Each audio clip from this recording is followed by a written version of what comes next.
What is up, YouTube? Welcome back to another video. Today I'm going to be giving you my impressions of the Salomon Phantasm.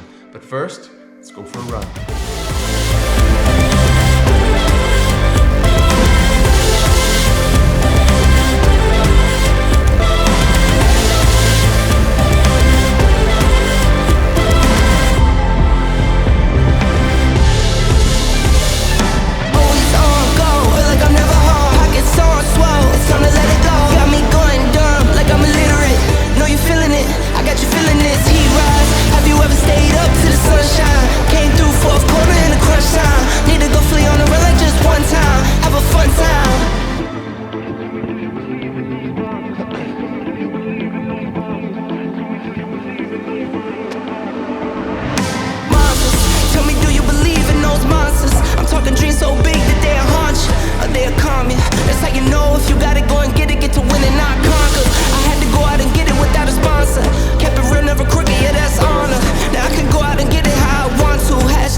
Just a quick disclosure before we get underway. This is a pair of shoes I purchased with my own money. All opinions are my own, and no one will have a chance to view this footage before I put it online. Alright, so let's just get right into it. Some things I really like about the Phantasm. First off is this midsole. Now at 34 millimeters in the heel and 25 in the forefoot, meaning there's a 9 millimeter drop throughout the shoe. And inside that Energy Surge foam, there's an energy blade, and that's just going to help with propulsion and moving you forward. Again, this is Salomon's first effort into the road-plated shoe racing game. And Energy Surge is kind of an interesting midsole compound.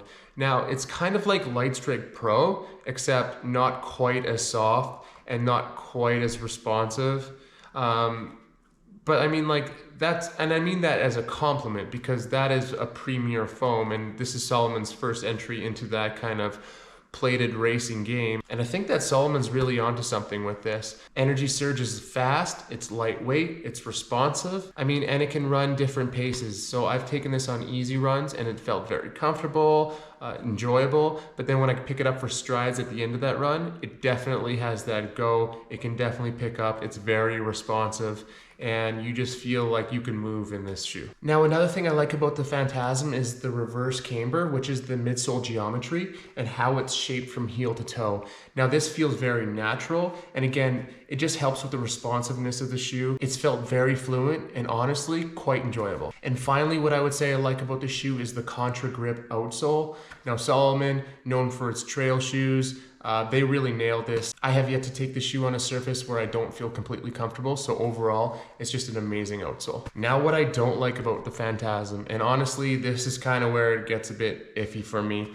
So the upper, I mean, the tongue is not gusseted on both sides, and I've had no tongue slipping, but in case you're somebody that's quite sensitive or that's something you look for in a shoe, it doesn't have that. But if you look along the side here where the upper kind of meets the midsole, there is this branding where it says Salomon and it's this white layer. Now, a couple things with that. First off, that goes completely 360 around the shoe. And what that really does is it prevents water from leaving. So when I'm running and I'm getting this shoe wet or I'm stepping in puddles, that water's getting in the shoe and it's not getting out. And that's kind of a huge problem for me. Also, exactly where that layer is, it's causing a lot of pain on the outside of my feet. Now, I've tried to tie the shoe looser or tighter and just kind of like manipulate it that way, but it doesn't go away.